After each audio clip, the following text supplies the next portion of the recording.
देख, तू मेरे साथ मेरे गांव चल तो रहा है, लेकिन पहाड़ी गांव में बहुत ध्यान से रहना होगा। तुझे मैंने जो जो कहा है उन बातों का ध्यान रखना। अरे हाँ भाई, समझ गया मैं तेरी बात। तू तो ऐसे डरा रहा है जैसे तेरे गांव में पैर रखते ही भूत मेरे पीछे पड़ जाएंगे। तुम लोगों ने खामखा अफवाहें फैलाई हुई हैं। पहाड़ों में मसूरी घूमने जाते हैं, शिमला घूमने जाते हैं, वहाँ भी तो सब 7 बजे के बाद बाहर निकलते हैं। वहाँ तो ऐसा कुछ नहीं होता। हाँ, लेकिन ये शिमला मनाली नहीं है। पहाड़ों के गाँव और उन जगहों में बहुत फर्क है। अब गाड़ी में बैठ जा, हमें अंधेरा होने से पहले गाँव पहुँचना है। मनीष उत्तराखंड के छोटे से गांव से आया था और दिल्ली में रहकर एक अच्छी नौकरी कर रहा था। बहुत टाइम बाद वो अपने घर वालों से मिलने जा रहा था। उसका दोस्त गौरव भी उसके साथ उसके गांव आकर गांव की खूबसूरती देखना चाहता था। वो दोनों सुबह ही गांव के लिए निकल गए ताकि शाम के 7 बजे से पहले गांव पहुंच जाएं। पहाड़ी गांव में अंधेरा होने के बाद अक्सर ही लोग घरों से बाहर नहीं निकलते, क्योंकि पहाड़ के रास्तों पर अंधेरा होने के बाद कुछ ऐसी घटनाएं होती हैं जो सामान्य नहीं होती। शाम के 6:30 बजे वो दोनों गांव पहुंच गए। मनीष ने नीचे अपनी गाड़ी खड़ी की और गौरव को लेकर अपने घर की ओर निकल पड़ा। मनीष की मां दरवाजे पर ही खड़ी उसका इंतजार कर रही थी। उनके हाथ में एक आरती की थाली थी। क्या माँ, तुम भी? अरे शहर से ही तो आया हूँ, इसमें क्या आरती उतारोगे तुम हमारी? चुप हो जा, यहाँ का होकर भी ऐसी बातें करता है। पता है ना, धीरे धीरे दिन ढल रहा है, 7 बजने वाले हैं। कोई भी शक्ति ऐसे पीछे पीछे आ जाती है, इसीलिए अग्निदेव उसे दूर कर देते हैं। माफ करना आंटी, लेकिन आपके गांव में बहुत ज्यादा ही अंधश्रद्धा है। हम शहरों में भी तो रात को 12-12 बजे अपने घर को आते हैं, लेकिन वहाँ तो ऐसा कुछ नहीं होता। तो यहाँ पर ही ऐसा क्यों होता है? बड़ों की बातों पर ज्यादा तर्क नहीं करते बेटा। बड़े जो कहते हैं ना, सोच समझ कर ही कहते हैं। अब तुम दोनों ज्यादा देर बाहर मत खड़े रहो, अंधेरा हो रहा है, अंदर आ जाओ। वो दोनों अंदर गए। मनीष की माँ ने सबके लिए खाना लगाया। पहाड़ों के गांव में अंधेरा होते ही सब लोग जल्दी सो जाते हैं, इसलिए 8 बजे तक सभी लोग खाना पीना खाकर सोने के लिए जाने लगे। मनीष और गौरव के साथ मनीष का छोटा भाई राहुल भी उसी कमरे में था। मनीष ड्राइव करके बहुत थक गया था, इसलिए वो सो गया, मगर गौरव राहुल से बातें करने लगा। अच्छा राहुल, मुझे एक बात बताओ, तुम्हारे गांव में ये जो बात बोली जाती है कि शाम के 7 बजे के बाद घर से बाहर मत निकलो वरना कोई शक्ति तुम्हारे पीछे लग जाएगी, इस बात में तुम्हें कितनी सच्चाई लगती है? बात तो बिल्कुल सच्ची है गौरव भैया। यहाँ पर 7 बजे के बाद कोई भी अपने घरों से बाहर नहीं निकलता, और जो निकलता है उसे या तो छलावा लग जाता है या फिर भूतों की बारात उसे अपने साथ ले जाती है। भूतों की बारात? अब ये क्या नई चीज है? यहाँ हम इंसानों की तो शादी हो नहीं रही और भूत अपनी बारात लेकर जा रहे हैं। ये मजाक नहीं है भैया, यहाँ तो सदियों से ऐसा होता आया है। रात को अगर वो लोग किसी को भी देख लेते हैं तो उसे अपने साथ ही ले जाते हैं। गांव के बहुत सारे लोग ऐसे ही गायब हुए हैं। पता नहीं यार, तुम लोग और तुम्हारी ये बातें। खैर, मैं तो यहाँ पर आया था कि कुछ एक्साइटिंग करूँगा, लेकिन तुम्हारी तो बातें सुन सुन कर ही पक गया मैं। चलो सो जाओ, अब मैं भी बहुत थक गया हूँ। गौरव को लग रहा था कि ये लोग उसे जो भी कह रहे हैं वो सब उनका अंधविश्वास है।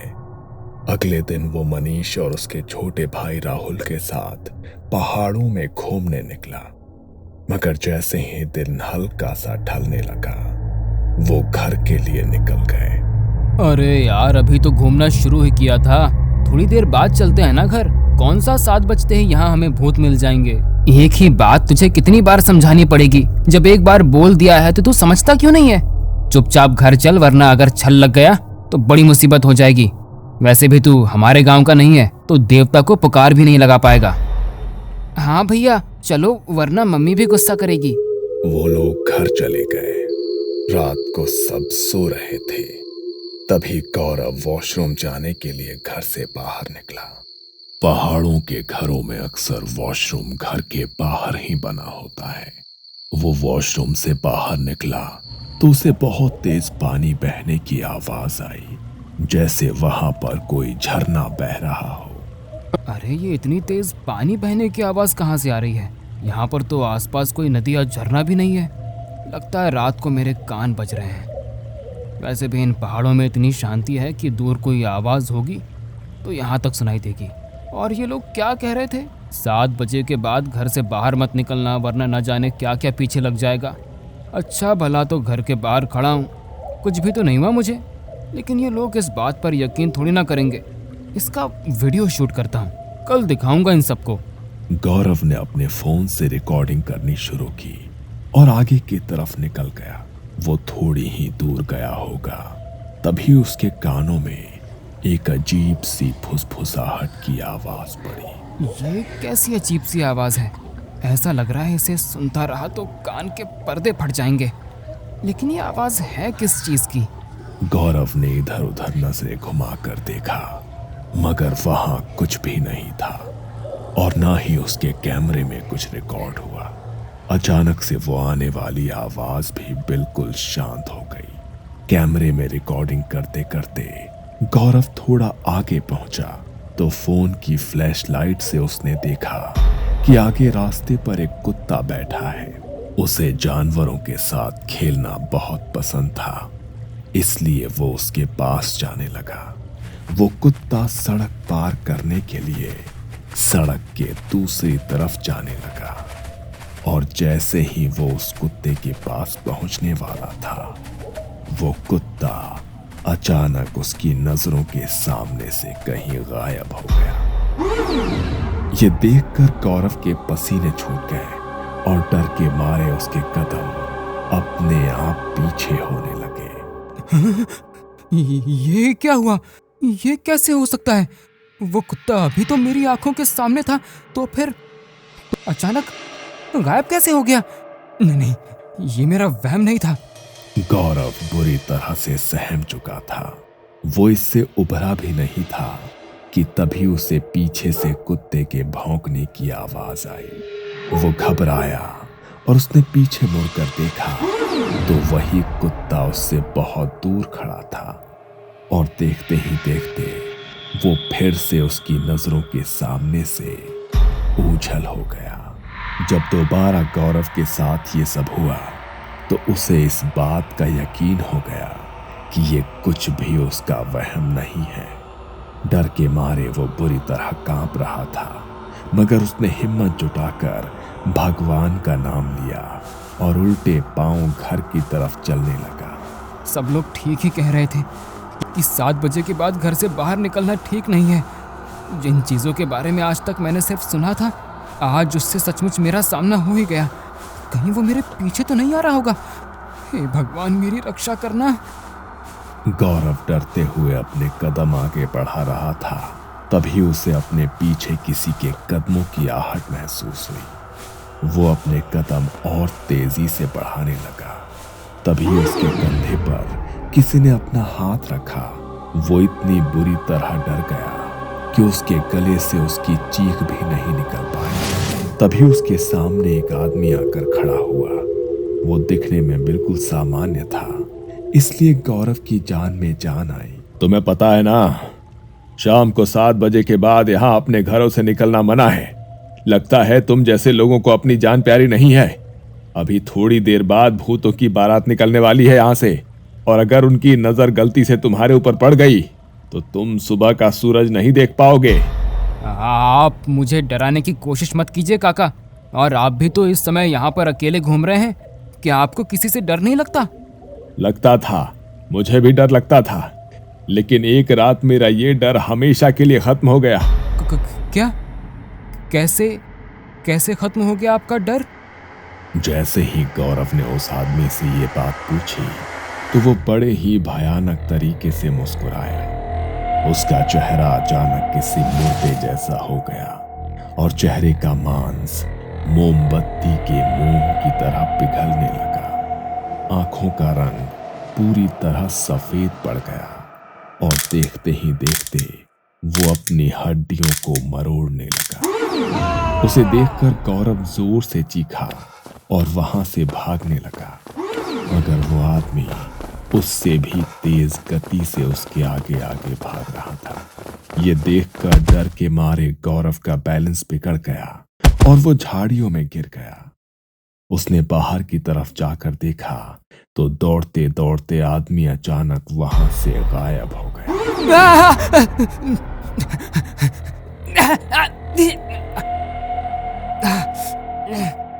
मैंने ये क्या कर दिया? क्यों मैंने अपने सर पर आफत मोल ली? समझ नहीं आ रहा कि अब घर तक कैसे पहुंचूंगा। मुझे तो लगता है आज रात खेल खत्म ही हो जाएगा मेरा। नहीं निकलना चाहिए था मुझे घर से बाहर। गौरव ने हांफते हुए अपनी आंखें बंद की। तभी उसके कानों में किसी की अजीब सी हंसी की आवाज पड़ी। वो बुरी तरह डर गया। उसने हिम्मत करके आंखें खोलकर देखा तो वही आदमी ठीक उसके बगल में बैठा था और उसे देखकर भयानक तरह से हंस रहा था।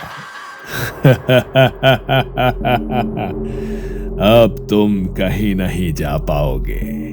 अपनी मौत को खुद बुलाया है तुमने और तुम्हारी मौत अब तुम्हारा पीछा नहीं छोड़ेगी। उसने अपनी गर्दन मरोड़कर हंसते हुए गौरव को देखा और फिर से वहां से गायब हो गया। गौरव झाड़ियों में दुबक कर बैठा था क्योंकि वहां से निकल पाने की उसकी हिम्मत नहीं हो रही थी। वो झाड़ियों के रास्ते ही धीरे धीरे चलकर घर तक पहुंचने की कोशिश करने लगा। तभी उसे बैंड बाजे की आवाज सुनाई दी, जैसे किसी की शादी हो रही हो। गौरव ने ध्यान से देखा तो पीछे से किसी की बारात आ रही थी। वहां बहुत चकाचौंध थी। उन्हें देखकर गौरव की जान में जान आई। शायद ये लोग मेरी कुछ मदद कर सकें। इनके साथ निकलूंगा तो घर तक पहुंच ही जाऊंगा, वरना अकेले रहा तो मेरा बच पाना भी मुश्किल है। गौरव झाड़ियों से बाहर निकलने लगा। तभी उसे राहुल की कही हुई वो बात याद आई और वो फिर से झाड़ियों में दुबक कर बैठ गया। ये तो क्या करने जा रहा था गौरव? भूल गया राहुल ने तुझे क्या कहा था कि रात को यहाँ से भूतों की बारात गुजरती है, और अगर उनका ध्यान मुझ पर पड़ गया तो मुझे भी अपने साथ ही ले जाएंगे। मुझे कुछ भी करके इनसे बचना होगा, वरना अगर इन्होंने मुझे देख लिया तो ये तो मुझे मार ही डालेंगे। गौरव कांपते हुए झाड़ियों में बैठा था। उसके फोन की रिकॉर्डिंग अभी भी चालू थी, मगर अब उसमें कुछ रिकॉर्ड हो रहा था तो वो था सिर्फ उसका डर। बारात में बजने वाले ढोल, ताशे और शहनाइयों की आवाज जोर जोर से उसके कानों में पड़ रही थी। वो वहां से उनके निकलने का इंतजार कर रहा था। वो अपनी आंखें बंद करके झाड़ियों के बीच बैठा रहा। तभी उसके कानों में पड़ रही ढोल, ताशों और शहनाइयों की आवाज अचानक से बहुत तेज हो गई।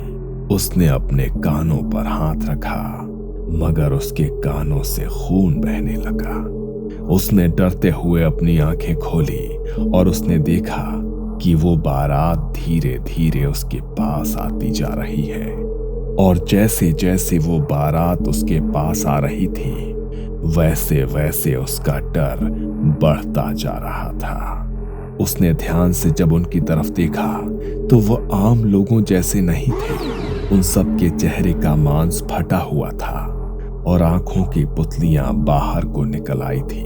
पैर पीछे की तरफ उल्टे मुड़े हुए थे और सबके चेहरे पर शैतानी हंसी छाई हुई थी। गौरव खुद को उनकी नजरों से बचाने की कोशिश कर रहा था, मगर तभी उनमें से एक का ध्यान गौरव की तरफ पड़ गया और वो उसे देखकर भयानक तरह से मुस्कुराया। जैसे ही गौरव से उसकी आंखें मिली, गौरव जोर से चीखा और वहीं पर बेहोश हो गया। अगली सुबह जब घर में सबकी आंखें खुली तो उन्हें गौरव पूरे घर में नहीं मिला। अरे रात को तो वो हमारे साथ ही सोया था, तो अचानक से कहाँ चला गया? और उसे तो यहाँ के रास्तों का भी पता नहीं है, तो अकेले कहाँ जा सकता है वो? सब उसे लेकर बहुत परेशान थे। तभी थोड़ी देर बाद एक लड़का दौड़ता दौड़ता मनीष के घर आया और उसने मनीष को कुछ ऐसा बताया जिसे सुनकर उसके पैरों तले से जमीन खिसक गई। मनीष भागता हुआ उसके साथ गया तो देखा कि झाड़ियों के रास्ते एक पेड़ पर गौरव का शरीर लटका हुआ था। उसकी आंखों की पुतलियां गायब थी और जुबान बाहर को निकल कर आ चुकी थी। हाथ पैरों को किसी ने बुरी तरह मरोड़कर उल्टा कर दिया था। वो उसे देखकर जोर जोर से रोने लगा। अब उसके शरीर को पेड़ से नीचे उतारा गया तो मनीष ने देखा कि गौरव की शर्ट की जेब में उसका फोन था जिसमें कल रात की रिकॉर्डिंग थी। मना किया था मैंने कि 7 बजे के बाद घर से बाहर मत निकलना लेकिन तूने मेरी एक बात भी नहीं सुनी। काश काश तूने मेरी बात मान ली होती मेरे दोस्त। अपनी जिद की वजह से गौरव की जान चली गई। पहाड़ी गांवों में अक्सर ऐसी चीजें होनी बहुत आम है, इसलिए आज भी लोग वहां पर 7 बजे के बाद अपने घरों से नहीं निकलते। और अगर कोई वहां पर बने नियमों को तोड़ने की कोशिश करता है तो उसका वही अंजाम होता है जो गौरव के साथ हुआ। ये कहानी आपको अच्छी लगी हो तो हमें सब्सक्राइब करें, हमारा इंस्टाग्राम और फेसबुक पेज जरूर फॉलो करें। अगर आपके पास ऐसी ही कोई कहानी हो तो हमें कमेंट बॉक्स में भेजें। हम कोशिश करेंगे कि अगली एनिमेटेड स्टोरी आपकी होगी।